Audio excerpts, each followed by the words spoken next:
안녕하세요. 한의사의 경입니다. 자, 어제 오신 환자분 얘기를 해볼까 합니다.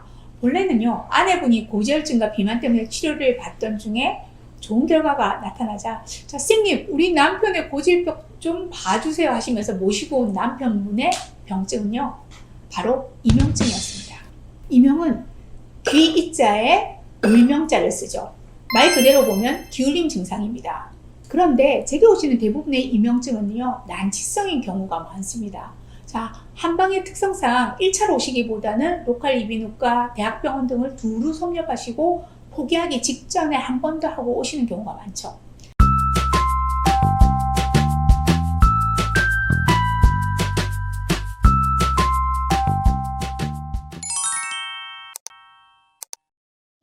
하루 종일 귀에서 나는 소리가 얼마나 성것이고 고통스럽겠습니까마는 역시 제일 괴로운 경우는 자려고 할 때 쉼 없이 들리는 소리겠죠. 근데 제가 느끼기에도 이명증을 호소하시는 분들이 점점 늘어난 것 같아서 통계를 한번 찾아봤어요. 아니나 다를까요? 국민의 90% 이상이 한 번쯤은 이명을 경험하는 것으로 조사되고 있어요. 그 중에 17%는요, 생활의 불편감을, 그리고 1%는 정상 생활이 불가능할 정도로 심하다고 합니다. 정상 생활이 불가능하다. 무슨 뜻일까요? 직장 생활이나 사회 생활을 할 수가 없고, 그러다 보니 가족 관계도 문제가 생기곤 합니다. 이명의 원인은 참 다양한데요. 첫째, 가장 흔한 원인은 귀를 혹사시키는 경우로 소음이 심한 곳에서 일하시는 분들이 가장 먼저 떠오르는데요. 자, 여기다 더 걱정되는 거. 최근에 늘어난 환자군은 항상 이어폰이나 헤드폰 끼고 다니는 우리 아이들입니다. 자, 두 번째로 이명이 생기는 원인은요, 몸이 허약해질 때입니다. 특별한 소매 원인도 없는데 나이가 들면서 귀가 잘 안 들리는 것 같고, 그러면서 팔다리에 기운도 없고 허리도 시큰거리시고, 자, 이렇다면요, 이건 대개 정혈의 부족으로 인한 이명으로 볼 수 있습니다. 양방에서는 없는 개념이죠. 근데 실제 임상에서 보면 노년층의 이명에서 의외로 가장 많은 부분을 차지해서 한약적인 치료로 개선되는 비율도 높다고 볼 수 있습니다. 세 번째 원인은 스트레스나 급한 성격, 화 때문에 머리 위쪽으로 담화, 간화 같은 화기가 솟구치는 경우인데요. 머리 위로 기운과 혈기가 몰리면서 정상적인 신체 순환이 방해를 받게 되는 겁니다.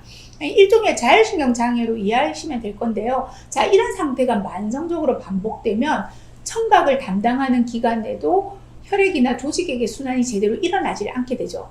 증세가 심해지면 귀에서 삐 소리만 나는 게 아니라요, 어지럽기도 하고요, 갑자기 소리가 안 들리게 되기도 합니다. 자, 마지막 이명은 좀 특이한 경우입니다. 갑자기 이명이 생긴 경우 중에는요, 과다하게 딱딱한 것을 씹고 나서 발병할 때도 있습니다. 음식을 씹을 때 쓰이는 근육으로는요, 턱의 옆쪽에 있는 교근과 또 앞머리 옆에 있는 측두근이 있습니다. 음식을 오랫동안 힘주어 씹으면서 이런 근육에 무리하게 힘이 가해지게 되면 바로 인접기관인 귀에도 영향을 미쳐서 이명 증세가 나타나게 되는 건데요. 비슷한 경우로 밤에 자면서 이 많이 가시는 분들에게도 이명증이 나타날 수 있습니다. 제가 한 재밌는 경험 중 하나가 최첨단 장비로도 원인을 못 찾고 오신 분인데요. 교근과 측두근의 긴장을 침으로 치료했더니 어이없게도 쉽게 이명증이 좋아진 경우가 있었어요. 때론 정밀한 기계보다 의사의 통찰력과 환자의 자세한 설명이 좋은 치료 효과를 가져오는 결정적인 실마리가 되기도 한다는 걸 보여준 재미있는 케이스였습니다. 이를 심하게 갈거나 딱딱한 것을 씹을 때 통증을 느끼는 분이라면 턱과 옆머리, 그리고 목 뒤의 근육의 경결과 긴장을 우선 한번 잘 풀어봐 주시기 바랍니다. 고질적인 이명증이 나아질 수도 있습니다.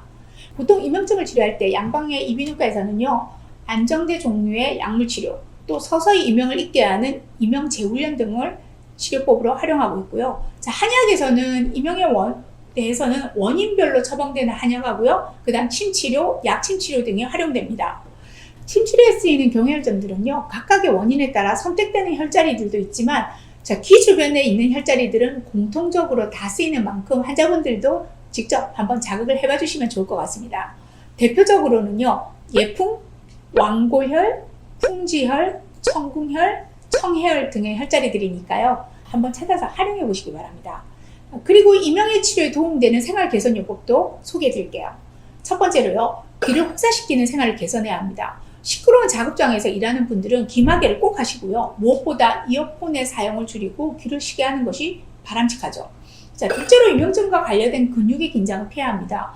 무의식 중에 이를 꽉 깨무는 습관, 또 음식을 씹는 데 사용되는 근육의 긴장 등이 기울임증의 주범이 될 수도 있으니까요. 딱딱한 음식을 즐긴다거나 껌을 장시간 오래 씹는 습관도 좀 고쳐보시는 것이 좋을 것 같습니다. 자, 또 있습니다. 음식 말고도 이를 악물게 하는 것이 있죠. 바로 분노화입니다. 자, 누군가에 대해서 분노를 불태우고 있을 때 이를 악물게 되고 또 이를 갈게 됩니다. 마음을 잘 다스리시길 바랍니다. 더불어 잠잘 때 이를 가는 것도 마찬가지고요. 자, 현대인에게 점차 늘어나는 자세 문제도 심각합니다. 거북목이나 어깨 근육에 긴장이 있는 사람들은 턱에 무리를 주게 되고 치아도 자주 갈게 되는 만큼 평소에 자세 교정 신경 많이 쓰시기 바랍니다. 자, 세 번째는 역시 빠지지 않는데요. 바로 스트레스의 관리입니다. 말은 쉽지만 제일 어려운 일 중에 하나가 바로 스트레스 관리죠.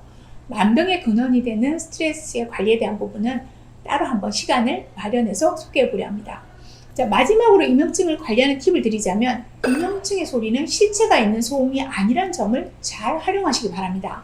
자, 어떤 일에 집중하거나 주변에서 다른 소리들이 명확히 존재할 때는 잘 느끼지 못한다는 거죠. 자, 그러다가 주변이 고요해지면 주로 혼자 있을 때 내 귀에서만 나는 소리라고 할 수 있습니다. 그래서 보통 잠들기 전에 가장 괴로운 소음이 되는 거죠. 그렇다면요, 수면 시에 가벼운 소음을 발생시키는 것이 좋을 수 있습니다.